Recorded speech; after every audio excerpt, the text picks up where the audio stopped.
Go right ahead, Archie, and talk about your Indian friends.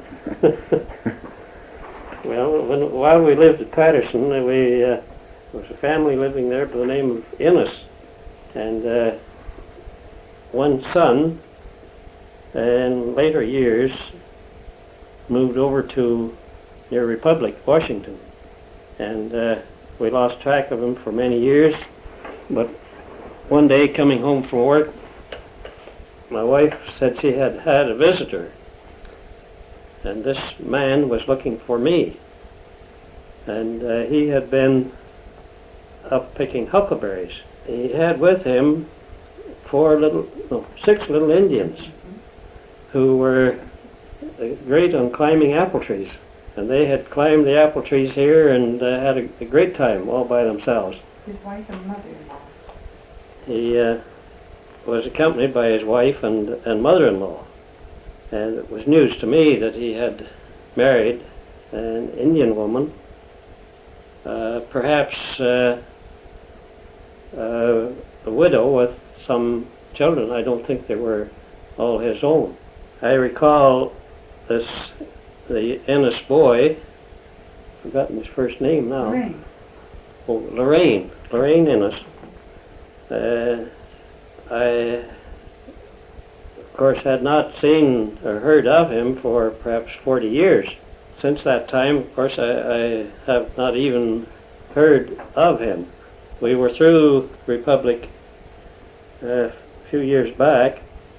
I made some inquiries, but wasn't able to locate him in short notice. Well, this family that we met, we were talking with, and it seems to me they had two boys, and they were at camp at Paterson.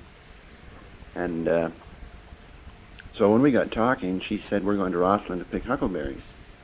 And we noticed this elderly lady lying in the tent, on the floor of the tent. And she pointed in, she said, that's my mother. She said she's over 90 years old, and she always wants to come with us to Rossland to pick huckleberries because she was born in Rossland before there were any white people there. Well, this is Archie Coombes speaking now. I came to Paterson in 1909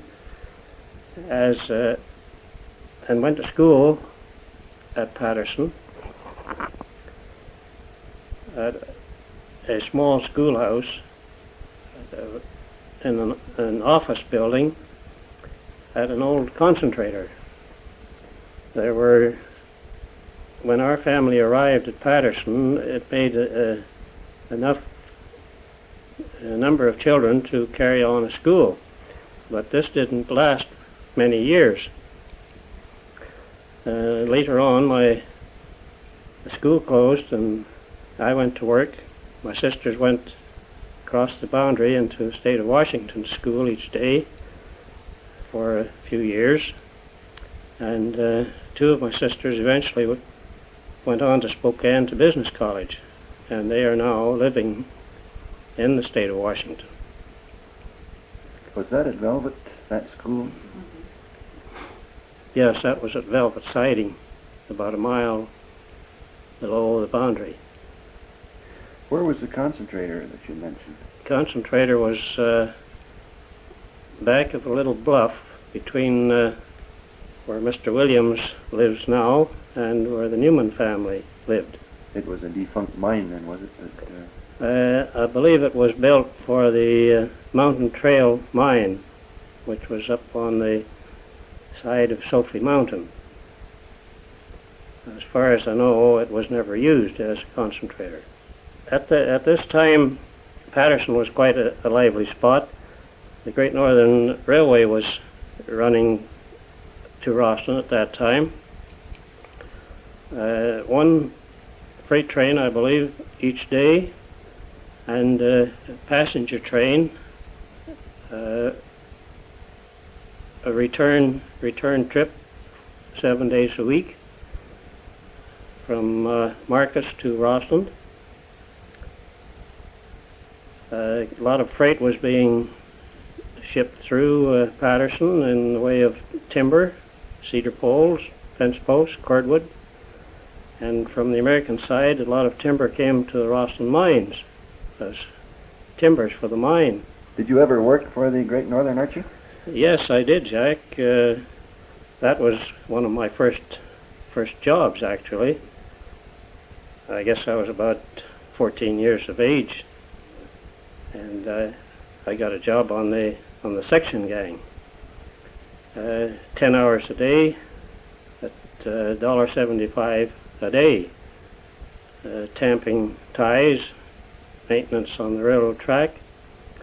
Later I became a fire patrol, where I walked 5 miles each way twice a day, which made a distance of 20 miles a day, still for $1.75 a day. Would this all be on the Canadian side, or would you cross the Yes, border? it's all on the Canadian side, from Paterson, 5 miles north of Paterson. Another fire patrol would walk from Rossland down to the point where I walked to. This was to look for cinder fires from the locomotives? Or? Yes, the engine would throw sparks and start fires occasionally in the dry weather. It was a bit risky during the hot weather, but during rainstorms, of course, there was no danger of sparks, and I had a rather easy time during that period. The Great Northern, they started a fire down here by Silica, didn't they, at one time? It burned up through Blue and Deschamps timberland? Yes, I had heard of that. Of course, that was before my time. Well, you lived at Paterson and Archie. You had something to do with the Dewdney Trail, did you? Well, I at one time had the job of clearing the brush and timber that had fallen over during the winter from the Dewdney Trail between the Paterson Valley and the summit of Sophie Mountain. This trail was used at that time occasionally by people going over to Sheep Creek. It was a shorter route than going down through Paterson and Velvet Siding around by the Velvet Mine or around by the Sheep Creek Road. And I was hired to maintain this trail for a few years previous to the construction of the Cascade Highway from Rossland to Christina Lake. About what time, what period would this be, Archie? Well, I think it would be in the early 1920s, after the First World War. You were in the First World War, I gather. Just for a short time, Jack. And then you I came was back. overseas for one year only. Barney's Ranch, the house of which was built right on the Dewdney Trail, or the Dewdney Trail went by, just close by the house. And of course I knew the Dewdney Trail quite well in that section at that time. It was a good place to hunt grouse and deer. Many times I had gone up the Dewdney Trail and was able to get a deer. Bears were quite frequently seen. I remember one time while I was coming home from work from near the summit, I was on horseback, and a great big bear was in the trail and decided he had more right to the trail than I did, and he held me up for quite some time before he finally decided he'd take off and let me go by. However, it was quite the thing to see bears at that time. You used the horse when you were clearing the trail, I gather. Then. Yes, it was too far to walk each day. I would use the horse and tether the horse, cut a section of trail, and then take the horse along until evening. I had the horse fairly close to ride home on. Did you tell me that you had met Father Pat on the Dewdney Trail? No, Jack, that was long before my time. Yeah, I guess I'm pushing you back a little bit. I think my wife's dad had that experience. I gather Father Pat used the trail quite often in his journeys in the country here. I have heard that. Are there any other experiences you had on the trail, Archie? Well, I had an odd experience one day. I was coming home.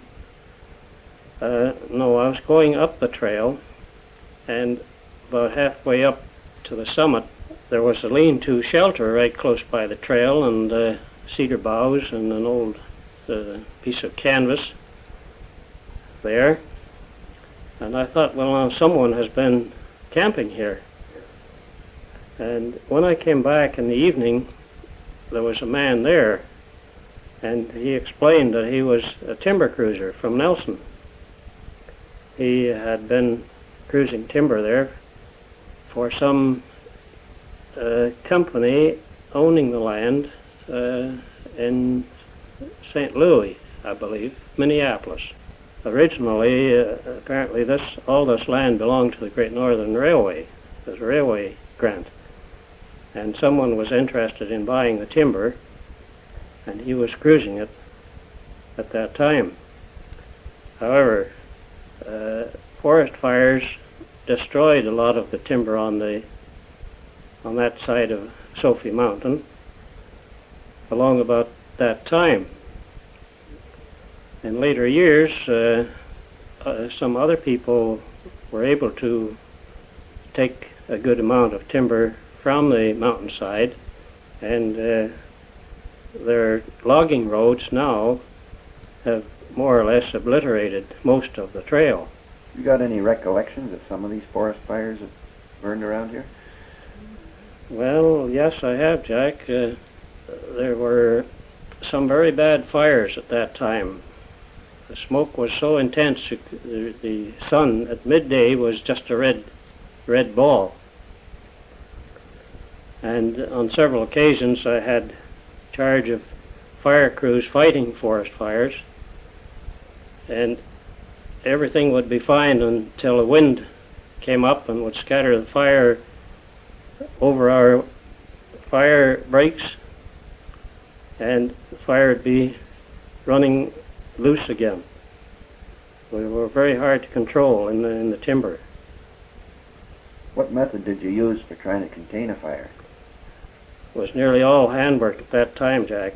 We slashed the brush, and grub a trail, and then backfire from the trail, try to destroy the brush, and so that the fire wouldn't spread across the trail. Later years, of course, they have bulldozers, which makes the firefighting much easier. What did they pay a firefighter? Well, I don't remember exactly, but it seems to me it was around 25 cents an hour at that time. And they would be conscripted in some occasions too. In some cases, yes. Fire warden would go to town and gather up a bunch of men, and he wasn't too particular who he corralled at some times if the fire was bad. And I suppose if you didn't go, you'd go to jail instead, would you? Well, I don't remember anyone actually going to jail, but I believe they were a little strict at times. Do you remember that big fire that started at Big Sheep Creek and came up over the Sophie Mountain summit? Were you involved in that one? No, I wasn't, Jack. That was later on. I was working for the Rossland mines at that time. I remember the pieces of blackened cinders coming over, though, many miles and dropping. Yes, we had a very bad fire on the home farm at one time. You see, the timber that had been cut out had been cut over many years, and all the debris, branches and what have you, had been left. And one summer this caught fire and spread over, perhaps 50 acres, and it made a very hot fire. At one point, my parents thought they would have to vacate their house. It got so close. But eventually the fire died down. The house was not burned. There were a lot of blackened stumps left.